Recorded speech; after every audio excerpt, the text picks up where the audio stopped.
लोगोफोर इराननि मोनसे गोदान जि बिल बे बिलाथ' पास जाबाय बबेखानि दासिम बे आयेन जाथ'वाखै बे हिजाब जि आयेन बे हिजाब आयेनखौथ' नोंथांमोना स्क्रिन नुदों मा नाम बे आयेननि नामा बे हिजाब आयेननि सायाव नोंथांमोना फंनैसो बुंनो फैदों आरो बे आयेन बादियै आइजोफोरा माबायदि खसाब गाननांगोन सोर सुबुंफोरा माबायदि ड्रेस गाननांगोन माबायदि ड्रेसखौ जुदि गानाबा बा हिजाब ल'नि माखासे जुदि आयेनखौ पालन खालामाबा मा पानिशमेन्ट मोनगोन बिनि सोमोन्दै नोंथांमोना जोबोर सुंद'यै बुंनो नागिरदों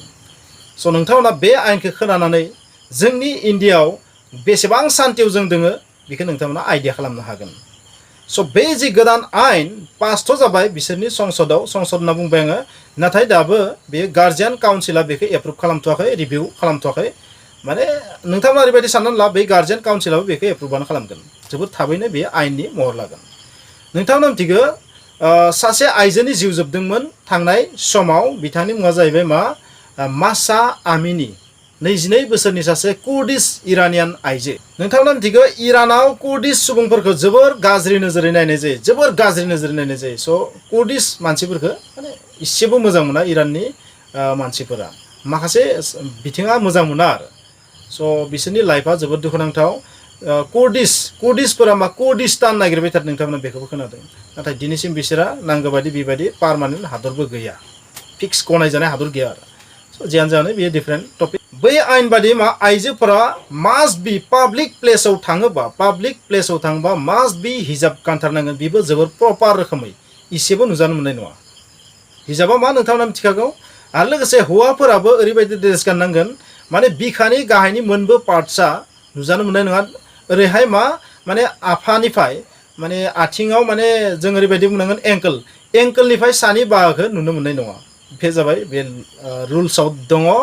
मासे रुल्स दङ नाथाय आं मोननैसोल'सो खिन्थागोन नोंथांमोननो आरो बेखौ जाय सेफायो बियो खमसे खम 10 बोसोर जेल जानो नांनो हायो माखासे फाइनबो भरिनो गोनां जानो हायो आरो लोगोसे जायफोरा सेलिब्रिटिसानो जा बिजनेस पार्सनानो जा बिसोरबो बे नेमखौ पालन खालामनांगोन सेलिब्रिटिस होननानै नोंथाङा गोसोबादि जेबो खालामनो हाया नोंथांमोनाथ' निउस नुदों पाकिस्तानावबो मा जादों सासे मिस पाकिस्ताना मालदिभआव मिस इउनिभार्स ना मा कम्पिटिसन थांदों ना मोनसे मडेल कम्पिटिसनाव बेखौ लानानै दा बिसार माने माखासे माने जास्ट सोलिबाय थादों पाकिस्तानाव स' बेबायदि खामानिखौ इराननि रावबो आइजोआ मावनो हानाय नङा नेकेड सेमि नेकेड जेबो गाननो मोना बेवहाय स' सेमि नेकेड आरो नेकेड ड्रेस जुदि गानोबा बिनि पानिशमेन्टआ जोबोर गिलु बालु जागोन 10 बोसोरालागै 5 निफ्राय 10 बोसोरालागै आरो माखासे हाजार फाइन नाथाय मोनसे बाथ्राखौ बेवहाय जों कमप्लेन ओंखारनायखौ नुदों बे जाहैबाय मा बे जि आयेन ना बे आयेनाव सेमि नेकेडखौथ' बाराव जों बुजिबाय सेमि नेकेड ड्रेसनि जि डेफिनेसन बेखौ बे जि आयेन बा बे बिलाव जेबो डिफाइन खालामनाय गैया एक्सप्लेन खालामनाय गैया डिफाइन खालामनाय गैया जे माबायदि ड्रेस गानोबा बेखौ सेमि नेकेड होननानै बुंगोन माने ओरैबायदि बुंनो नाजादों गोदो गोदायनिफ्राय जि ट्रेडिसनेलि सोलिबोदों मुस्लिम ल' हिसाबै माने शरिया ल' होनना बुङो शरिया आयेन बायसै बैबादिनो जागोन ड्रेस क'डआ माने ओरैबायदि बुंदों बे जि आयेन जानायनि उनाव जुदि बेखौ जाय सिफायना 180 मिलियन रियाल माने इराननि रांखौ रियाल होनना बुङो बेखौ होनांगोन एबा जों जुदि डलाराव बुङोबा बेखौ मा होनना बुंगोन $4260 एबा जुदि बांद्राय जायोबा 360 मिलियन रियाल्स होनांगोन एबा $8,520 फाइन भरिनांगोन बापरे बाप अद्भुत आरो लोगोसे फरेन मिडियाफोरनि थाखाय मोनसे बाथ्रा बुंदों लोगोसे फरेन मिडियाजों रिलेटेड जायफोर मानसिया दोङो बिसोरबो फरेन मिडियाजों लोगो नांनानै जुदि निउडिटी नेकेड हाफ नेकेड बेबादिखौ जुदि बांद्राय जुदि प्रसार खालामनो नागिरोबा बिसोरबो पानिशमेन्ट मोनगोन आरो साजाया सेमानो जागोन आरो जुदि हिजाबखौ सोरबा इनसाल्ट खालामोबा मुगैयोबा मिनियोबा बेनि पानिशमेन्टआबो जोबोर गिलु बालु जागोन माने बेनि पानिशमेन्टखौ ओरैबायदि बुंदों 2 बोसोरालागै ट्रेभेल बेन जागोन बेबायदि बुंदों स' अद्भुत आरो ससियेल इनफ्लुएन्सियेल सुबुंफोरनि थाखाय बा इनफ्लुएन्सार ससियेल मिडिया इनफ्लुएन्सार होननानै बुंबाय आङो बिसोरनि थाखाय मा बुंदों बिसोरबो जुदि बे रुल्सखौ सेफायोबा बिसोरनि पानिशमेन्टआबो सेम जागोन लोगोसे 1 to 5% लागै बिनि जेसेबां टटेल एसेट्स बेखौ होनांगोन फाइन हिसाबै सरकारनो मानोना ससियेल मिडिया इनफ्लुएन्सारफोराथ' बायदि रोखोमै माने बेबायदि भिडिअ बानायो नङा होमबा इनफ्लुएन्सियेल पार्सनफोरा बेबायदि बायदिसिना ड्रेस गाननानै भिडिअ बानायो बिसोरनि थाखायबो बेयो एलाउ जानाय नङा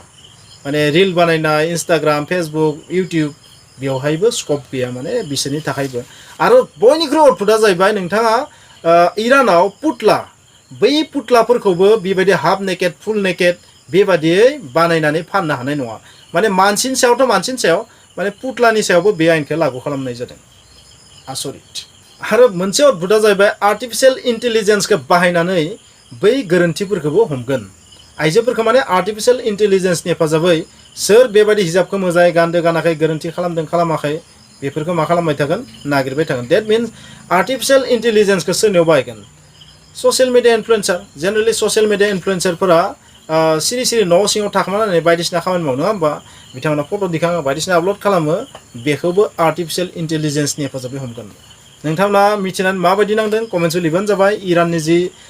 ड्रेस कोड बे ड्रेस कोडखौ खोनानै नोंथांमोना माबायदि मोनखो नोंथांमोना कमेन्ट्सआव लिरदो स' बेबायदि हादोराव मा नोंथाङा जोनोम जानो लुबैगोन जाय इण्डियाआव जोङो एसेबां फ्रियै उदाङै गिदिंनो हायो जायखिजाया ड्रेसखौ गाननानै बबेखानि जोंनि इण्डियाआवबो मासे बिथिंखौ लानानै हिन्दुआनो जा मुस्लिमानो जा माने ड्रेसनि बिथिङाव एसे कारायानो खारन नोंथाङा जायखिजाया ड्रेसखौ गाननानै जेब्ला मेदला गिदिंबा बिखौ बायदिसिना रायो बुङो आरो ना जोंनि समाजावबो नाथाय बेबायदि जेबो पानिशमेन्टनि बेबस्था जोंनि इण्डियाआव गैया दासिम गैया जोंनियाव जि शरिया कानुन बेबो लागु जायाखै इण्डियाआव बे शरिया आयेनाबो सोलिया स' बेखिनिखौनो आं बुंबाय नोंथांमोना इराननि ड्रेस कोड आफगानिस्ताननि ड्रेस कोड पाकिस्ताननि ड्रेस कोड गुबुन गुबुन स्टेटनि ड्रेस कोडखौ खोनानानै गुबुन गुबुन जायगानि ड्रेस गाननायनि सिस्टेमफोरखौ खोनानानै माबायदि नांदों सोनाबनि हादरफोरनि ड्रेस कोडखौ जुदि नोंथाङा इरानजों रुजुयोबा माबायदि नांगोन कमेन्ट्सआव लिरबानो जाबाय थेंक इउ